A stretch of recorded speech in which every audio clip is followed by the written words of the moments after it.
Hi, Andrea.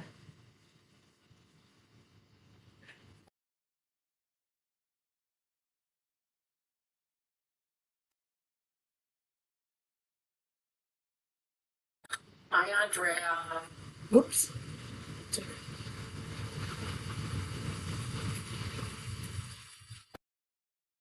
Can you hear me? Hi, now, yes, there we go. I can hear you. You can hear me? I can indeed. I Great. can indeed. Did you need to send me something, or are you feeling confident if you want to do a screen share that you're going to be able to pull it up? I'm good. I didn't get to the point that I was able to make them anyway. It just Okay. took so long time to write out my talk, so Right, I'm good. right, right. And I have internet now. I'm not using Mike's hotspot. The internet came on at 4 o'clock today, so yeah, we're doing good. Excellent. Good. Oh, It's wait, I been a can take. strange, it's been a strange week. I can imagine. Uh, hold on. Where am I? I can start my video. There I am. Um, My thing on here.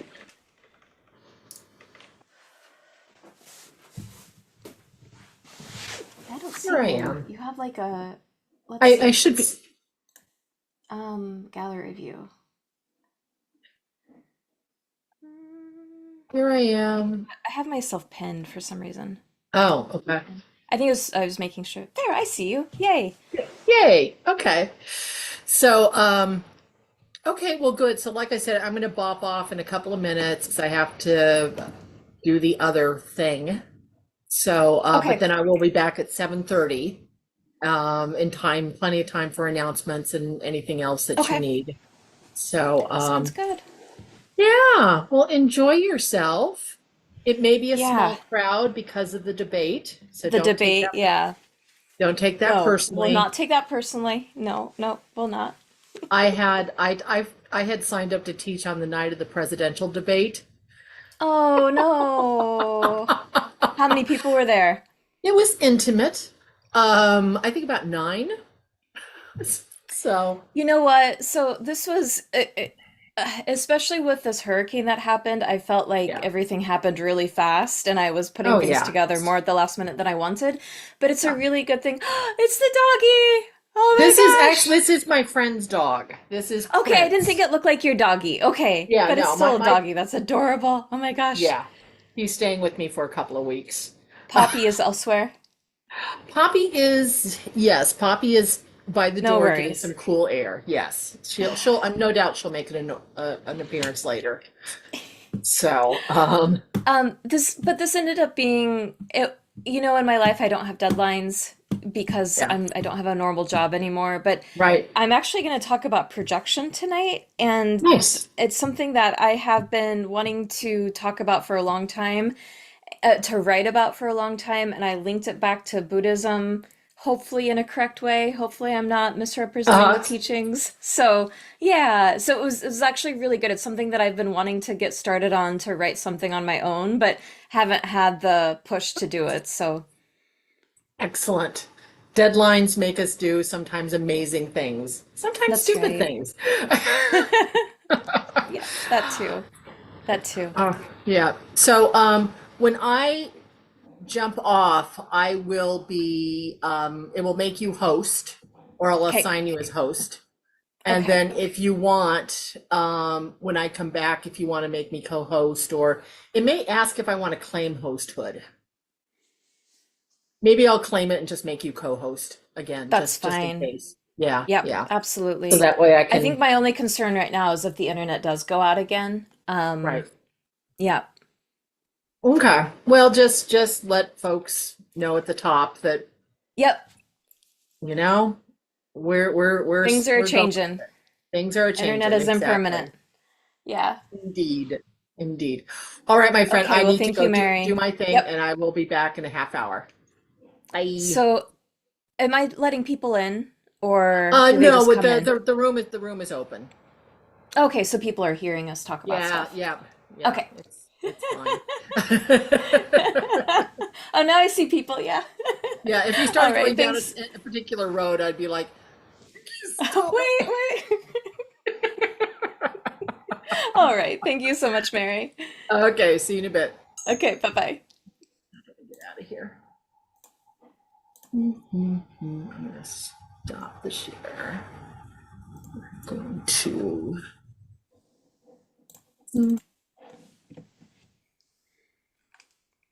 Word. All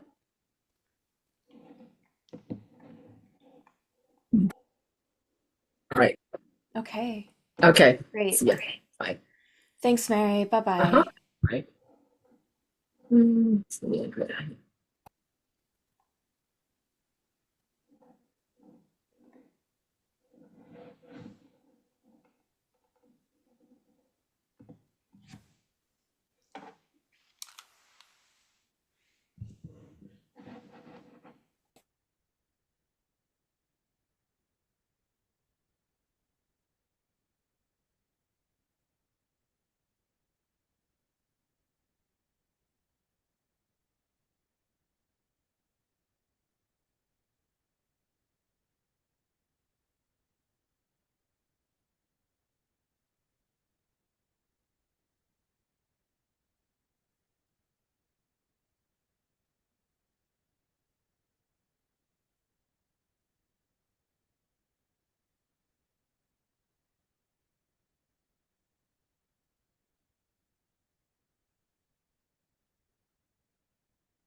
Good evening, everyone.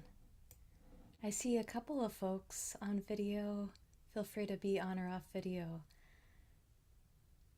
We have, let's see, we're up to 12 people. Thanks so much for being with us this evening instead of watching the vice presidential debate. It's lovely to be with you all. So Mary had to bop off for a couple of minutes. She'll be back to kind of host um, and deal with the technical side of all of this. But I'm going to start out just by introducing myself. I'm so grateful to be with you all. My name is Andrea Shane, and I'm really honored to be entrusted with this opportunity to share some Dharma with you. I'm especially happy to be with you because the last few days have been pretty little wild for me. I don't live in the direct path of Hurricane Helene, but it was a pretty big storm. And we had 100-mile-per-hour gusts where I live. I live outside of Savannah, Georgia. And we lost electricity for 4 days, and we just got it back yesterday evening. It was hot. It was 90 degrees, no electricity, no AC. So it's been an interesting time for me. And we just got internet back today at 4 o'clock this evening. So I'm really grateful that I was able to make this work after all of that. And I did want to warn you all that the electricity's been a little bit on and off today. I think we'll be fine this evening. It's been more stable today, or at least this evening. But if it does go out, I have a backup. If you just want to hold on, wait for me for 3, 4 minutes, I should be back. So it's really lovely for me to be with you because Mission Dharma has been my spiritual home. It became my spiritual home around 2008. I started sitting with Howie in San Francisco, and I sat with him weekly until 2020 when I left the San Francisco Bay Area and moved to Savannah, Georgia. And now being on the East Coast, it's a little too late for me to attend Tuesday evenings on a regular basis, but I do come to the day-longs whenever he hosts those online. And if I am having some insomnia, I will join on Tuesday nights on occasion. So Mission Dharma is still my home in many ways. And in 2009, I was a part of a group of individuals who created the Sangha Planning Committee, which gave some structure to the group. And then eventually that became the board of directors when Mission Dharma became a religious nonprofit organization. So I was on the board for several years, and I was the president of Mission Dharma, the Mission Dharma board for a year. So Howie was my first Dharma teacher, and he's been my main teacher over the years, and I feel eternally grateful to him for his kindness, compassion, and I think for me more than anything is goofiness. His goofiness was a really wonderful teaching for me and not being so serious about myself. So I'll talk a little bit more about my spiritual meditation history a little bit later, but I just wanted to let you know who I am since you haven't seen me before. But I'd like to go into our meditation now. And I lead groups of people, particularly working with dreams. And whenever I lead groups of people, I like to start out by just kind of looking around the space that we're in to just kind of get grounded and recognize where we're at, especially if we've been in a transition period doing something else. I think it's possible that a few of you have been working and just got home from working or transitioned from working from home to sitting and being with us in the meditation group. So just kind of paying attention to the space that we're at. And if there's one object around you that is calling your attention, it could be a gift that somebody's given you, just something that's particularly pretty or interesting, just to kind of fixate on that for a moment and just to be here in the space. I really love Thich Nhat Hanh's teachings that the entirety of the universe is within everything if we look deeply. So whatever object we're looking at, all of the earth elements, the hard work of many people to bring us, to create that object, to bring us that object, the generosity or kindness of receiving, being offered that object, the entirety of the universe is in this present moment where we are right now. So feel free to continue contemplating your object or to close your eyes. And I'll ring the bell to begin our meditation session together.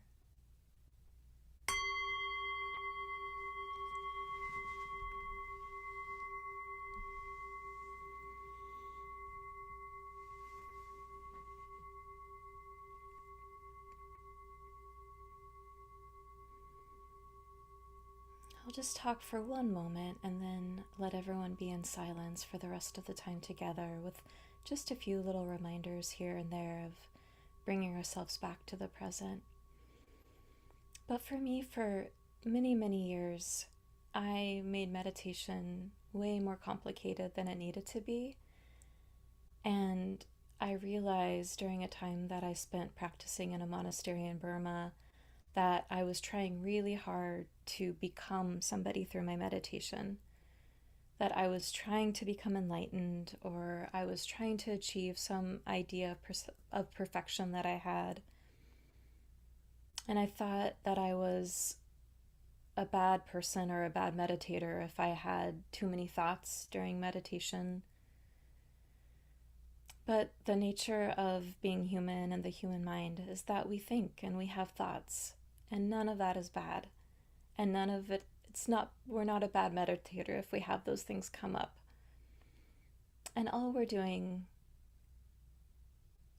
right now as we meditate is being here and breathing and allowing whatever arises to arise. And we don't have to change it, and we don't have to get rid of it. We really, really don't.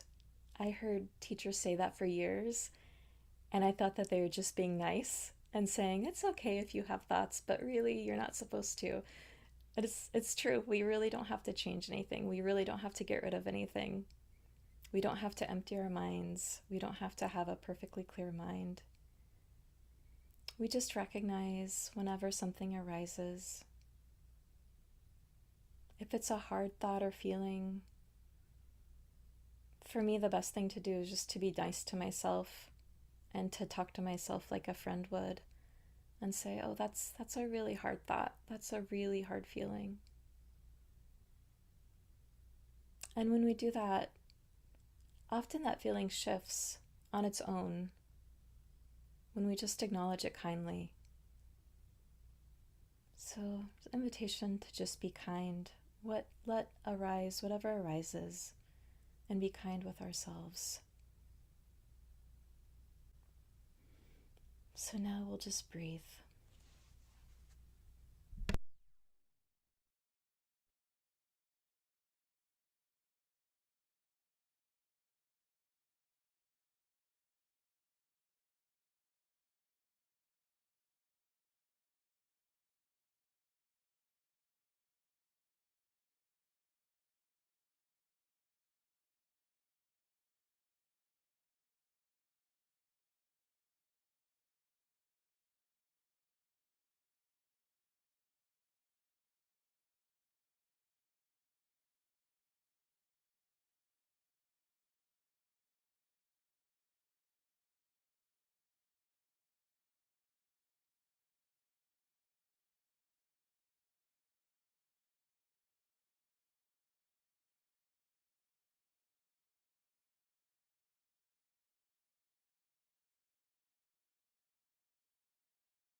If at any point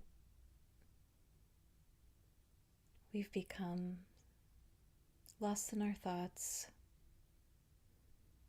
and strayed from paying attention to our breathing, that's really okay. We're just training ourselves to be present, and it's okay if we're not always present. We can just encourage ourselves back to this present moment, sitting where we're at and being with our breath.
if we've started to get sleepy or nodding off, or if we've started to ruminate about something,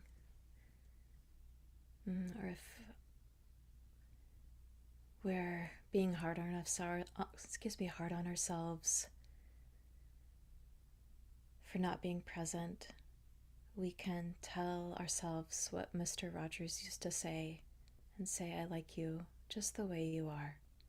I like myself just the way I am. And where I'm at right now is okay.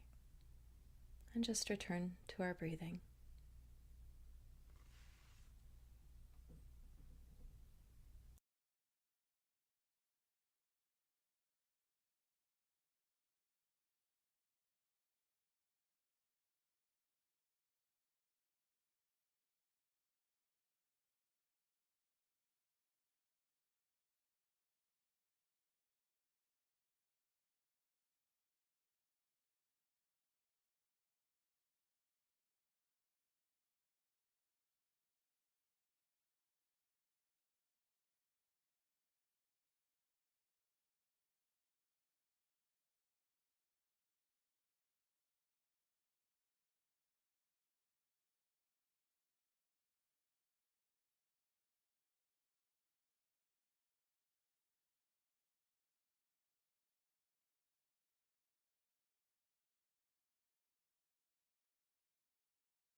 We just have a couple of minutes left of the meditation.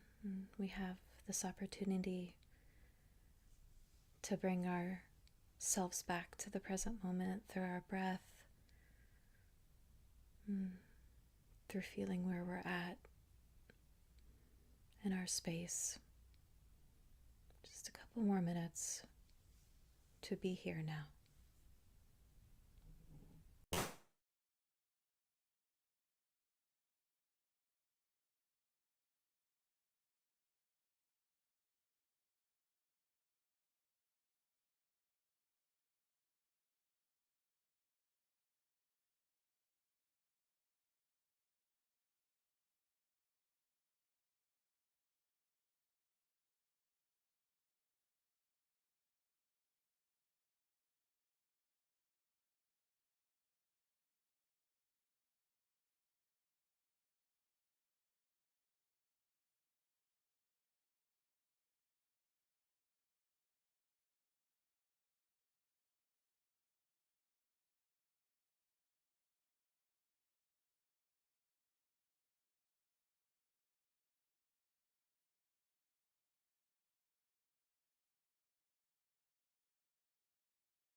Thank you all for your practice and for sitting with me this evening.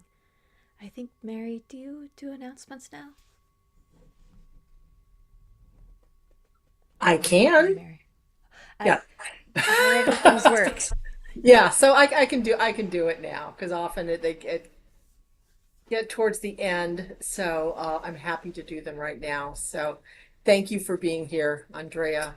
Um, so I want to let folks know about there is going to be a class series that is going to be taught by Hallie, Eugene Cash, Pam Weiss, I think Anushka, John Martin, and I think Victoria Carey.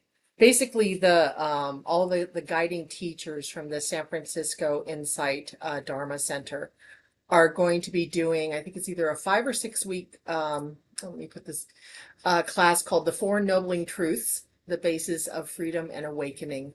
And so I don't think you can beat this teaching team. And it is on Zoom. So, anyone can join.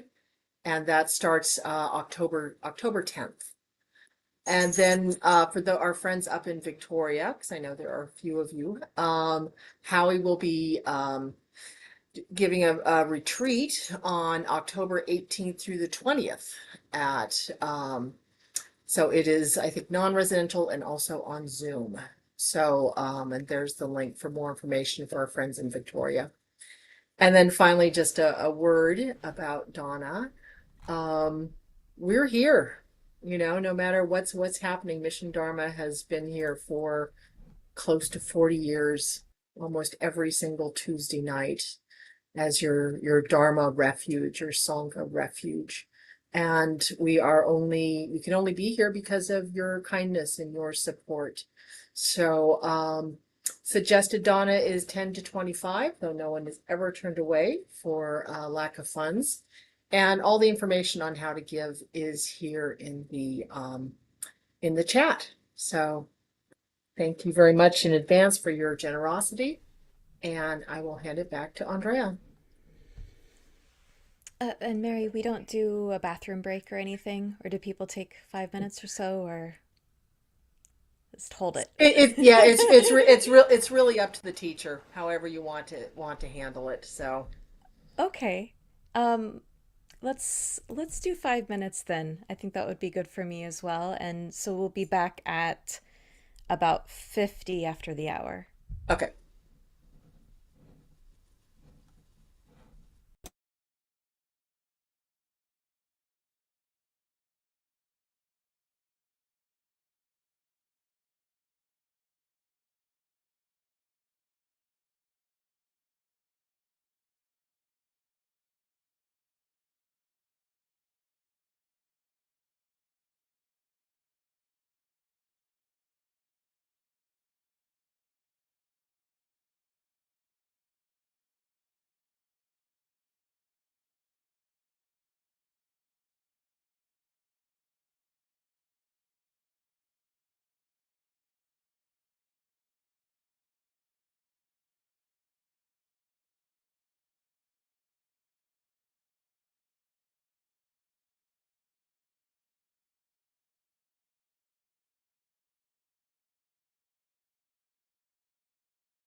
Let's see.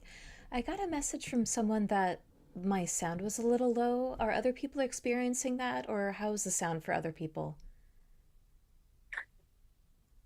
I found it a little low. I had to turn up the sound on my Hmm. Let computer. me see if I can do something on my end here because my microphone is right in front of me. Let me see.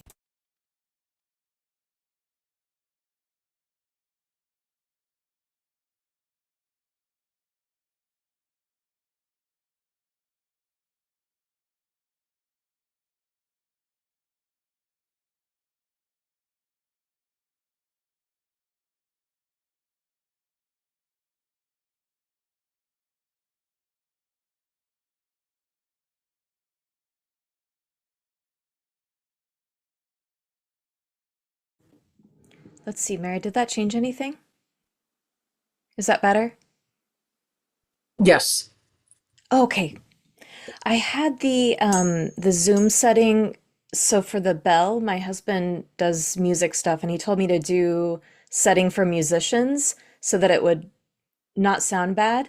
And so I think that changes the quality of my voice. So Yeah. hopefully this works now. Okay, Yeah. good, good, good.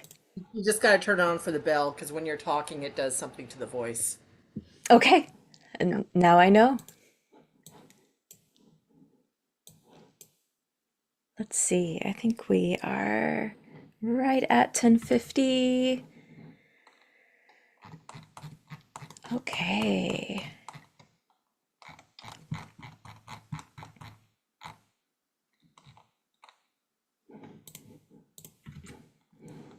Let's see.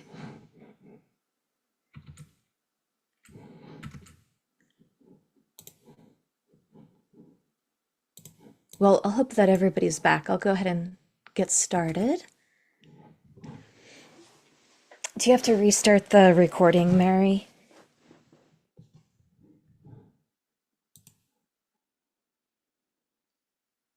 Great, thank you so much. So, thanks again, everyone. I'm really grateful to be here with you all. And I'm grateful for this opportunity.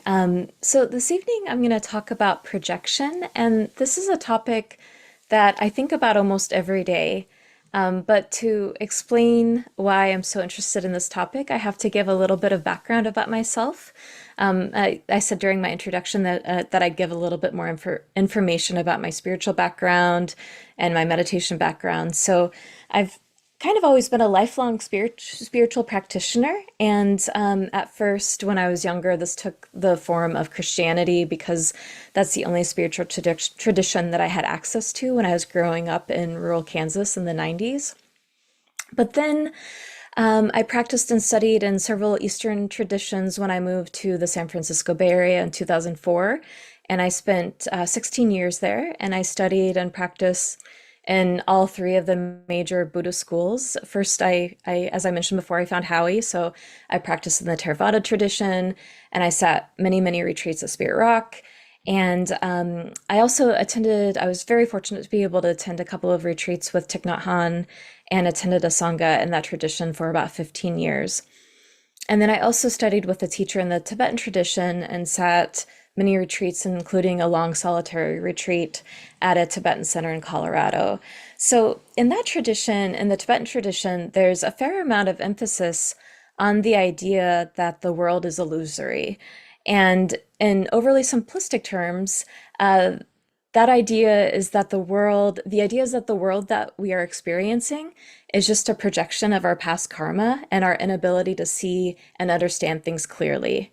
And I have to admit that I don't have a full understanding of what the world being illusory actually means. So I don't really understand that teaching. But there's something about it that's always seemed correct to me, even if I didn't fully understand it.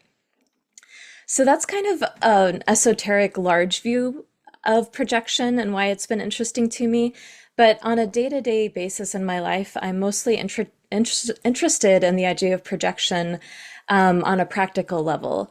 So I have a background in Jungian psychology, and that deals with bringing what's unconscious, uncovering the contents of the unconscious, and integrating that into consciousness. So my life's passion has actually been about working with dreams. So over the last 12 years or so, I've been studying dreams. And in the last 2, 3 years, I've started a practice of kind of like a business of coaching practice of sort of working with people and their dreams and working with groups of people around dreams. So the idea of projection comes up a lot in dreams. So our dreams are kind of like movie projectors that present us with images from our daily experiences, as well as images and symbols from the unconscious that are telling us about information that wants to be integrated into consciousness. And also when I work with people and I help them to understand their dreams, I do it from a place of understanding that I can only project my own life's experience onto their dream. I can only understand their life and their dream to the extent that I understand my own life. And I can't ever fully understand them. They are the expert in their own lives, and I'm only kind of like an interpreter of dreams of sorts. So over the last 12 years of being fascinated with dreams, I've become more aware that both dreams and my moment-to-moment experience during the daytime is actually a projection of my past experiences, my thoughts, and my feelings. So that's where my fascination with dreams comes from. So prior to preparing to this talk, I had only really thought about dreams from a psychological standpoint, from a Western psychological standpoint, and I became curious about the idea of projection from a Buddhist perspective as well, and that's what I'll be talking about tonight. And I've actually never heard anybody talk about this before, and I did my best to kind of look into different Buddhist teachings that would be related to this. And so I'm trying to piece everything together. So I just want to apologize if anything that I'm sharing is not correct. I did my absolute best, and I hope that what I have found for myself and what I have learned from this process is helpful to other people. And I just want to give the caveat that I am not an expert in psychology. I'm not an expert in Buddhist philosophy. I'm just trying to make sense of all of this and make meaning for it in my own life. And hopefully this process of meaning making is helpful to other people.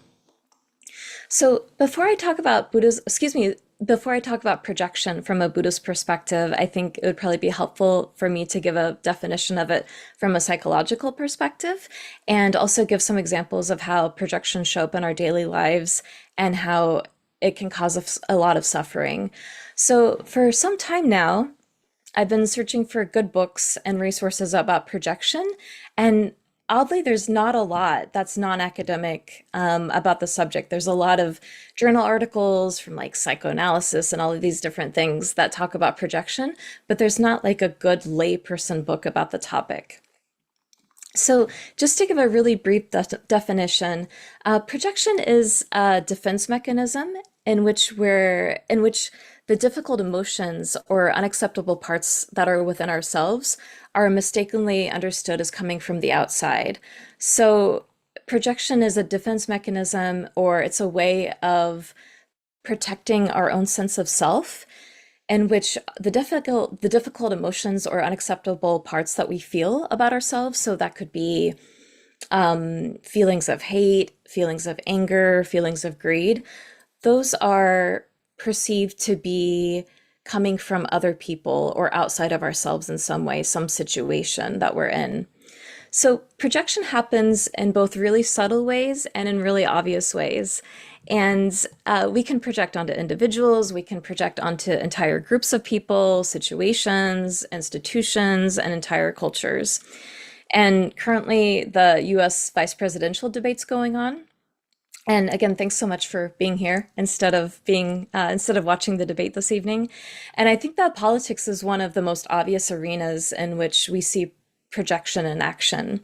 So when I've watched past political debates and interviews with politicians, I often see someone saying something about the person on the other side, and I'm often thinking internally, that's that thing that you're blaming the other person for, that's exactly what you've done in the past, but probably worse.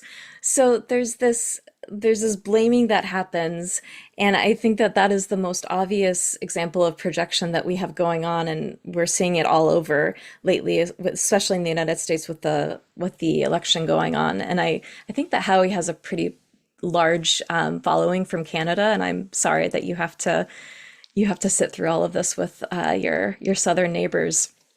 And even recently, I heard one politician angrily accuse another one of actually projecting, and the person said, "That person's projecting that onto me." And as someone who's so interested in projection, I thought it was pretty humorous and pretty ironic.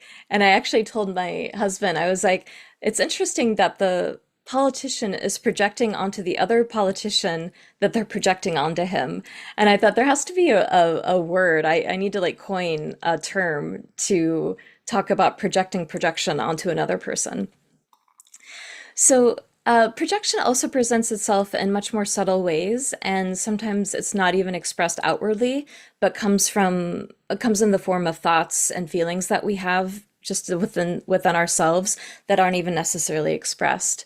So I've noticed this a lot within myself when I have very specific feelings and thoughts that arise, and often I there are things that I don't accept within myself, and they're incongruous with the way that I see myself, or at least the way that I want to be seen. So, one way that I know that I'm projecting is whenever I'm feeling judgmental. So, this often comes in the form of feeling a sense of superiority or self-righteousness. And I usually, whenever this happens, I often have this like tightness in my body. It's almost as if like I'm I'm trying to solidify my sense of self, and I'm like putting a fortress around me. I'm like, okay, this is me and this is you. And this is not my stuff, this is yours. So, as I mentioned before, I lived in the San Francisco Bay Area for 16 years. And for those of you who don't live there or don't live in a larger city, the most of the grocery stores in the Bay Area tend to be pretty crowded. And when I'd be shopping, and this is kind of me confessing my past delusions. Whenever I'd be shopping, I would often be in the aisle and I would see somebody who'd just kind of be standing in the middle. Their cart would be in the middle and they'd be looking for something. And I would judge them so much. I think, Why are you standing in the middle of the aisle when other people need by you? I need by you. Why do you think that you have the right to just sit in the middle of the aisle like this? And I project all of these things on them. I think you're disrespectful, just all of these different things. And so I never actually said these things that I was thinking to the person. I would just simply say, "Excuse me, can I get by here?" Um, but I would just have these really strong negative thoughts about them to the extent that I think that they were intentionally doing it. Like it was almost this feeling like you're doing this thing to me. You're blocking me from being able to go down the aisle. So I at one point after I'd been doing this for some time, I was in a grocery store and somebody said, "Excuse me," to me. And I realized that I was being that person who was standing in the middle of the aisle looking for something, totally oblivious to everybody around me. And I was really hard on myself for several hours. And at that point in my life, I was probably really hard on myself for several days because I had been doing that.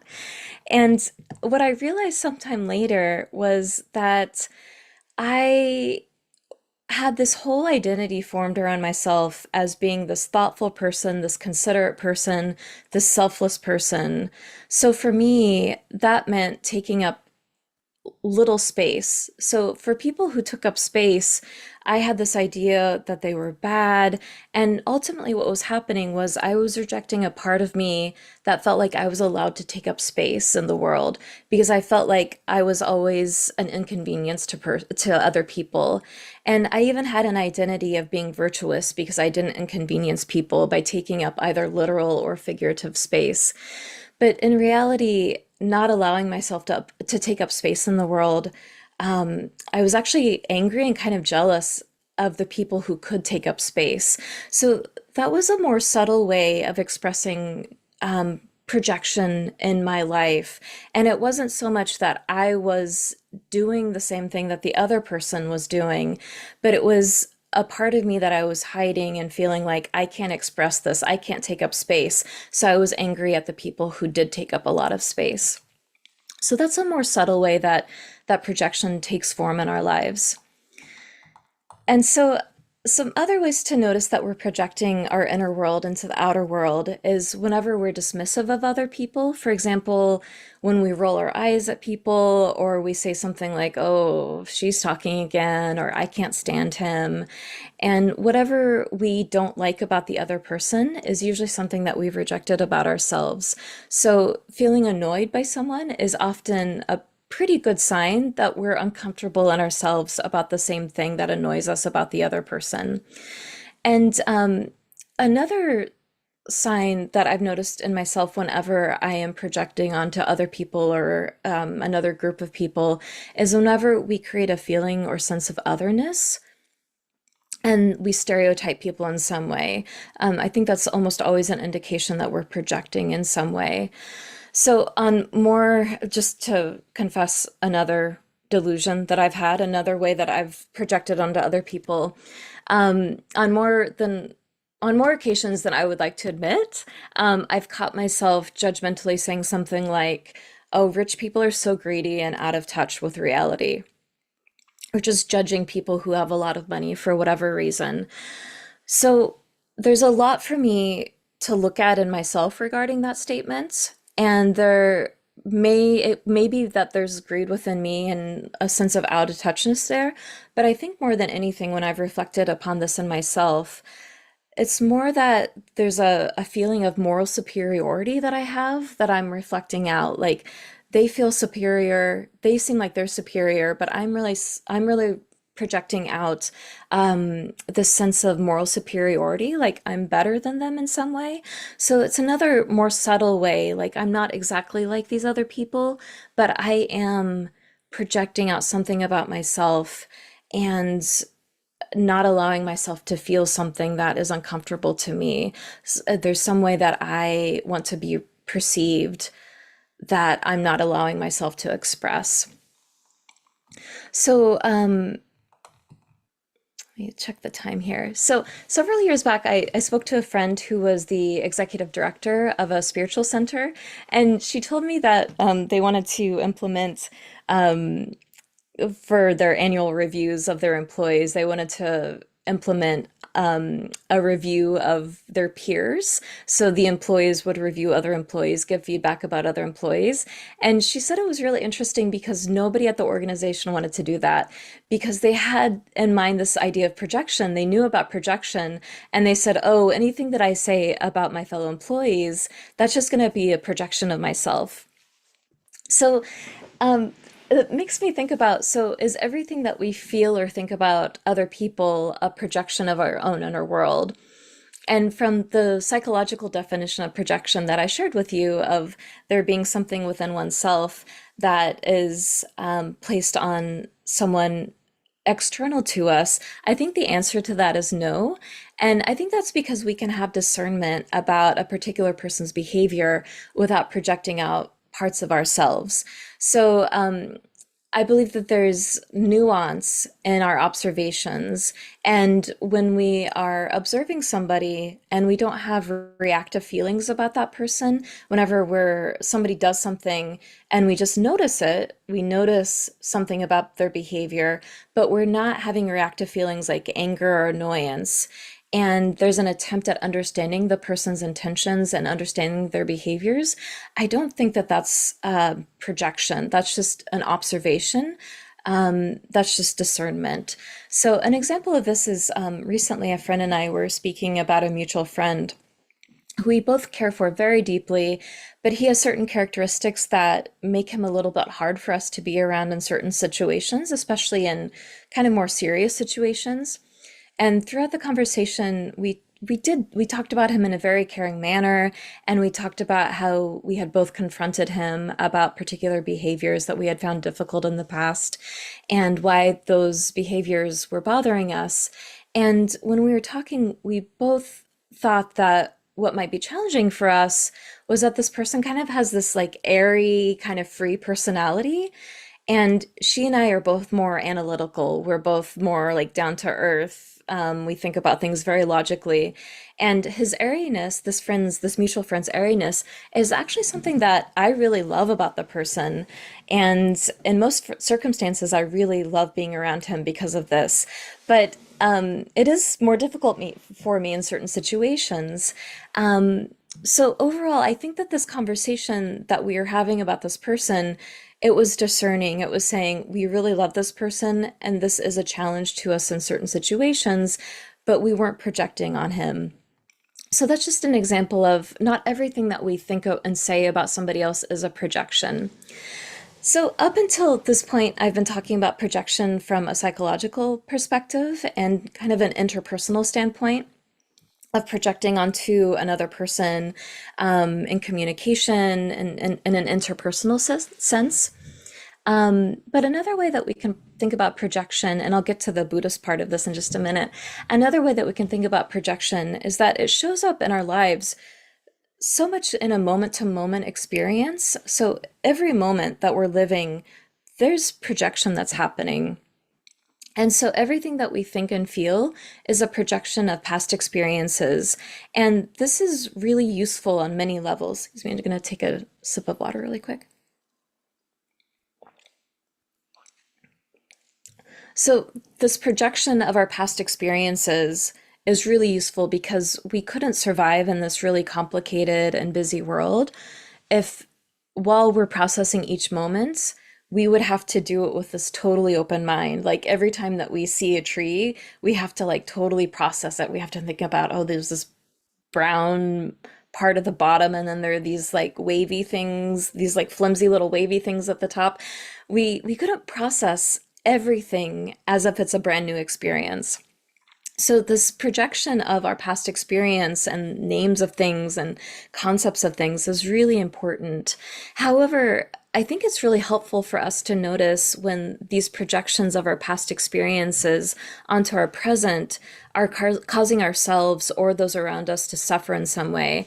And that's when I think it's helpful to kind of take a step back and to recognize how we might not be seeing things clearly and that we might be able to see things through different eyes. And so that's the point at which I want to shift to talking about projection from a Buddhist perspective. And I was actually reviewing the Buddhist teachings and how they related to projection. And I thought that there were actually a number of different points at which I could approach this. So one was through the Four Noble Truths, one was through the idea of dependent origination, and also the paramitas. But as I was reviewing all of the Buddhist teachings, or not all of them, but many of the Buddhist teachings, I thought that the best kind of entry point to understanding projection was actually through the idea of Sakaya Ditti, which Howie mentions quite, at least I haven't sat with Howie on a regular basis for a few years, but he used to always mention this idea. And Sakaya Ditti, loosely translated, is a word that means it can mean self-identity, it can mean personality view, it can mean self-identification view, and it can also mean a delusion of self, a delusion of a sense of self. And in particular, with Sakai Ditti, we're identified with what are called the five skandhas.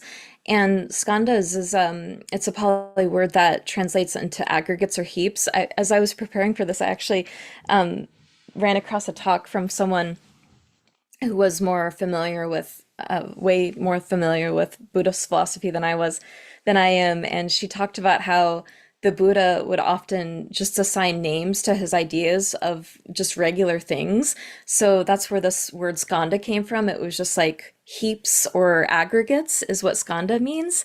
And so it was just a word that would mean like a heap of things, a group of things. But the Buddha used this word to describe these different aspects that these different ways that we experience life and the ways that we create this sense of personality, this sense of self around us.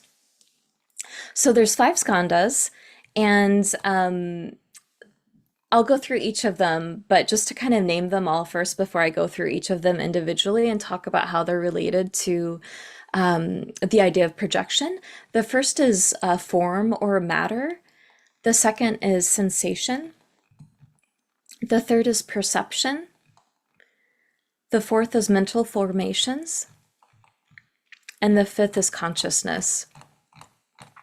So in talking about the first one and of what can be either form or matter, this is the skandha. The first skandha is that we identify with form or matter, and just very simply put, this form is just our body, and that we're really excessively identified with our body.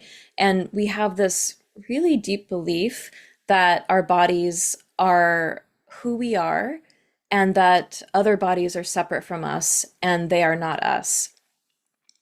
So neither of these things are true, but it's so hard for us to think about our sense, a sense of who we are or a sense of awareness as being something beyond our bodies. So that's what this first skandha is about.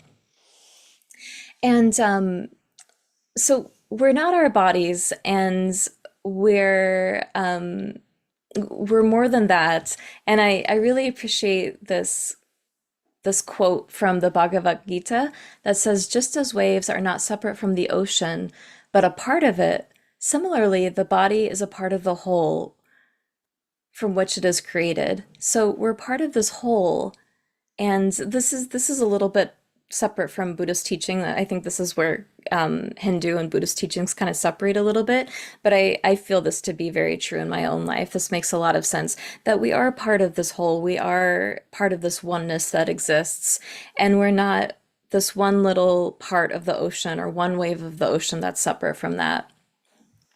I really also appreciate Thich Nhat Hanh's teachings on this, and he has this idea of interbeing. And he makes it really clear how dependent we are on one another. So whether or not we realize it, we're dependent upon thousands of other beings and elements each day in order to survive. So this is the sense of interbeing and how we can't live separately from one another. So I need water, and that water likely came from some purification facility where hundreds of people work, and many more hundreds of people were involved in creating and transporting all of the machinery, building the building, everything that was necessary to purify the water that I drink. So just in waking up in the morning and drinking water alone, I have already been a part of this network of beings. Hundreds and hundreds of beings are there, have been there to support me. I could not have survived without these hundreds and hundreds of beings that have allowed me to have water today. Also, if I think about me as being this separate sense of self, I'm mostly made up of water. And so do I think that I'm water? Is that my identity? So I really love this first skanda and this contemplation on, am I nothing more than this body? Um, Also, another part of Thich Nhat Hanh's teachings around this idea of body and the false idea that we're nothing more than this body, this matter of body, is that Thich Nhat Hanh says that I have very few Andrea parts to me. So I think that I'm Andrea, all of my thoughts are Andrea, and this all of these things within me, my thoughts, my feelings, all of this forms Andrea. But Thich Nhat Hanh talks about how we have gained information, we have felt feelings, we have gotten so much from the people around us. So I'm not only made up of Andrea parts, I've interacted with Mary for many, many years now, and I've learned so much from her that I now have Mary parts. I sat with Howie for many, many years, and I now have Howie parts. So I'm not just the small sense of self and the small Andrea world. I'm actually a part of something very much bigger. And when thinking about projection from a psychological viewpoint, uh, we are often projecting out perceived aspects of ourselves that we have a hard time accepting. But what parts are those really? And what parts do we really feel like we need to get rid of? Where have those come from? Are they really me? Are they really Andrea? So I really love this kind of meditation on am I really just this body and these things that I feel like I'm made up of? Let me see. I have about 13 minutes. Okay, I think I'm good. So the second skanda is sensation. And this is, you may have heard how your other teachers talk about Vedana.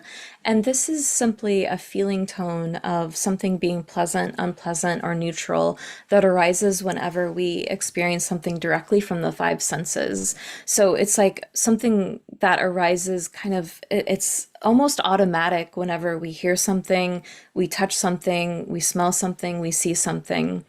And the best way that I have experienced this and can explain it based upon my own understandings is that the sensation of Vedana is just kind of like a tiny tingle whenever we're able to catch it, which in my experience is very infrequent. I don't notice this very often. I don't notice just a feeling of positive, negative, or neutral without thoughts arising. So this sensation, this skanda of sensation is happening without additional thoughts or feelings arising. It's just this feeling tone of pleasant, unpleasant, or neutral. So it just kind of is this tiny little tingle of a feeling, and it doesn't have bigger feelings or thoughts associated with it. So it's not like feeling anger or sadness. It's just this feeling tone that comes up.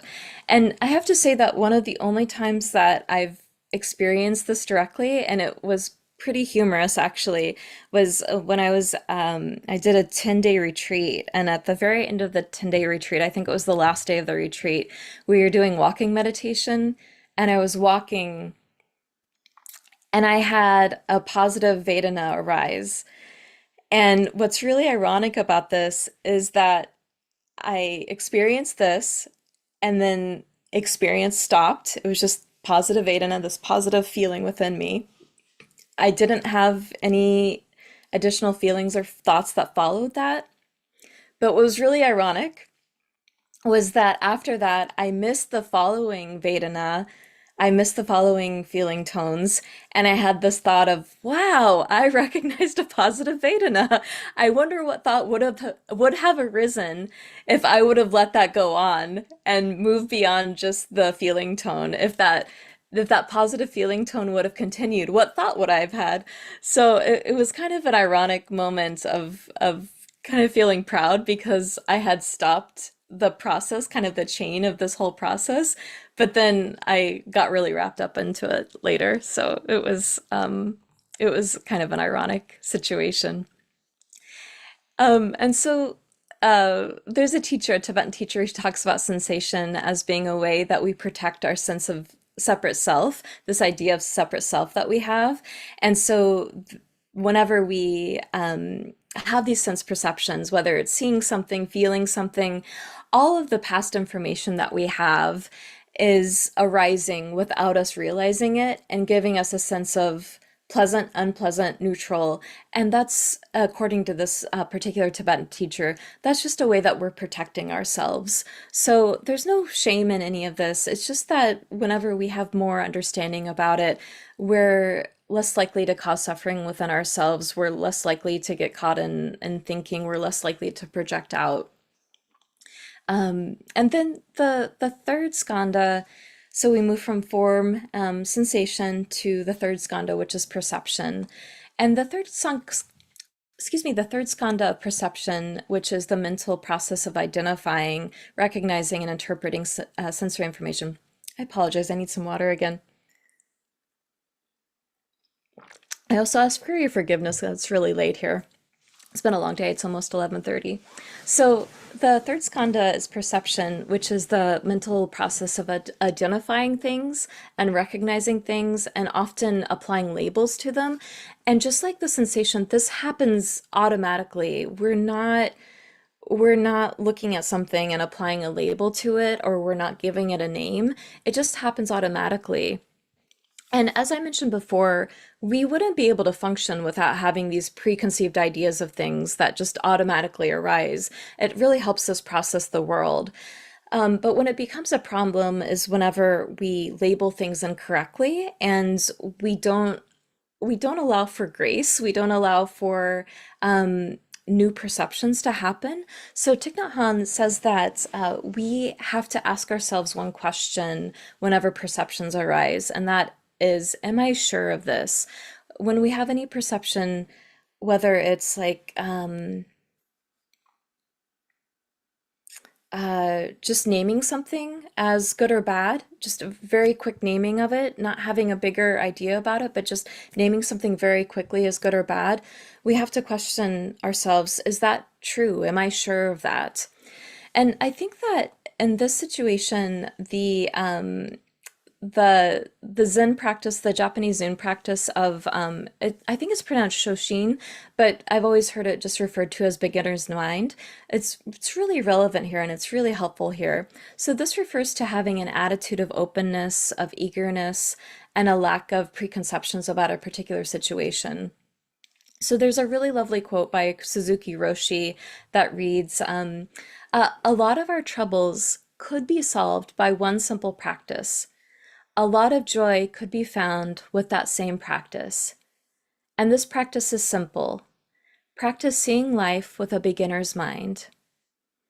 Whenever I place a label on something, I can't develop additional ideas about it. I can't have an open mind about it. So if we are able to recognize the point at which we're labeling something, we're naming something, we're having a perception that is closed and solely based upon our past experiences, we can really get caught in having kind of the same type of experiences over and over again.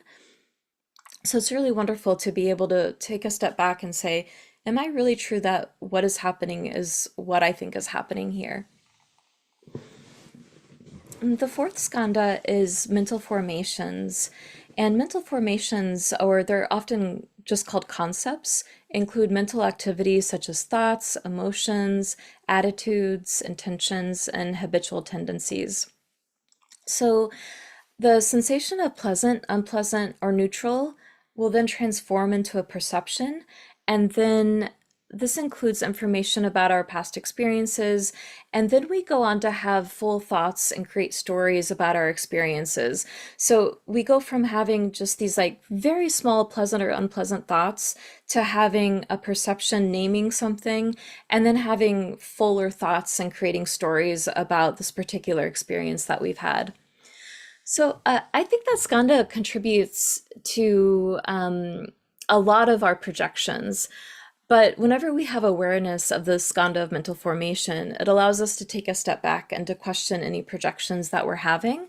So I often, this is another confessing of my delusions, I often think about this with regard to driving. And I would have to say that about 85% of the time, I'm a pretty patient driver. I'm pretty patient with other people. But of that other 15%, I'd say like 13% of the time I can get a little irritable if somebody's tailgating me or I'm like kind of, I'm nervous.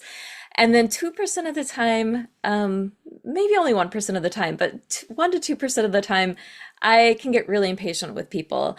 And I can get really angry and on occasion call people names. But most of the time when people are driving badly, I just think, oh, they're in a hurry. It's like very quick, they're in a hurry, no big deal. It's no more than that. It doesn't take up a lot of my mental space. And I might even think they're having a bad day, maybe even they've had a hard life. But about 2% of the time, I label them as being entitled jerks and they have no consideration for other people, and I feel more morally superior to them. That part about labeling them as entitled jerks, that's where I get into that projection, and I feel more morally superior to them. And while it may be very true that they're inconsiderate or dangerous drivers, what is also true is that if I change my perception about the situation, um, I'm, excuse me, while it might be true that they might be inconsiderate drivers or dangerous drivers, what I do have the ability to change is holding back and recognizing my projections of them and my frustrated feelings that really have to do with me and not about the person, not about the other person driving. So I think this is the part, the mental formation skanda, which is really where a lot of our projections can be caught and understood on a deeper level. And then consciousness is the fifth skanda, and this is the impression that's kind of left from the experience of all the previous skandhas. So for the most part, and from what I understand, and I'm not an expert in any of this, but the previous skandhas usually occur really fast and really instantaneously in a way that we usually don't even notice them.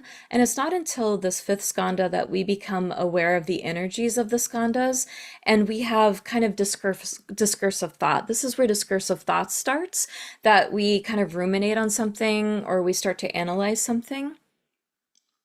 And in an interpersonal relationship, this is the point at which we've probably already projected onto another person.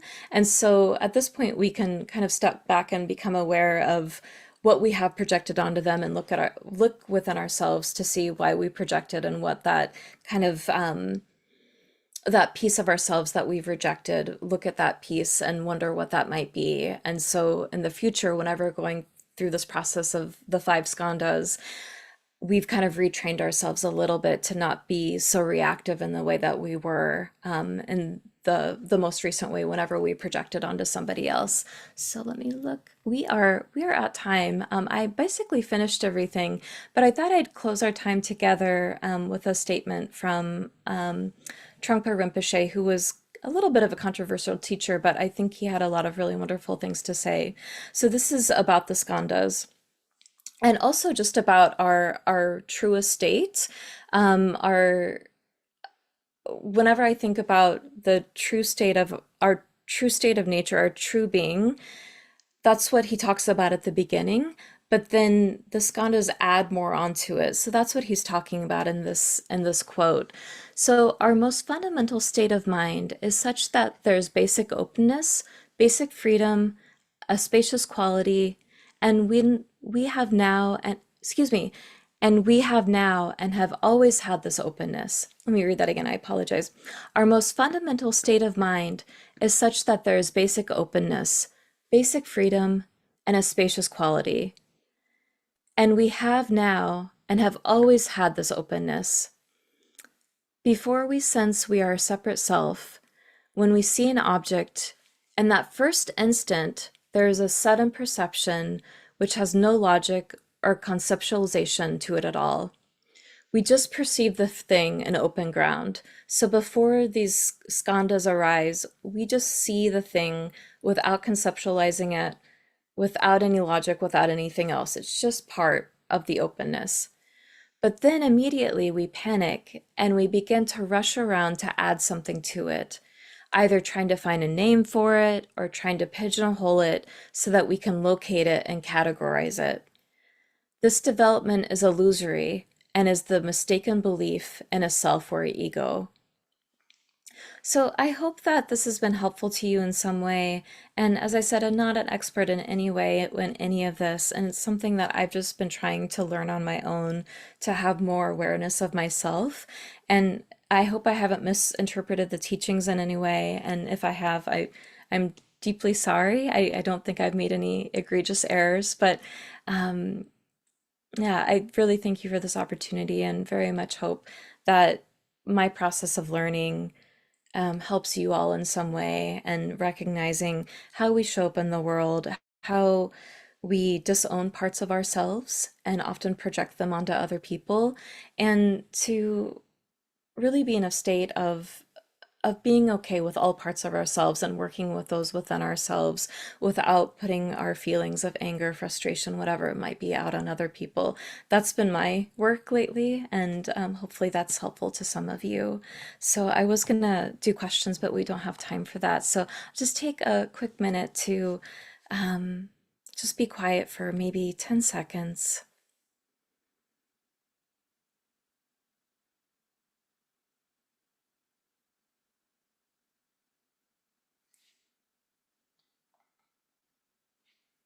Hmm. And I want to close by saying that if any goodness, any benefit has come from this time that we've meditated together, the time that we've talked about the teachings together, the time that we've talked about our inner worlds together, if any of that has brought any goodness, that we share that with the people around the world whose lives have been upended by the natural disasters that have happened recently, by the many world wars that are occurring right now. There are so many people that are suffering deeply, and we recognize that we're not separate from one another, and that we wish all beings ease, peace, and an end to suffering. Thank you so much.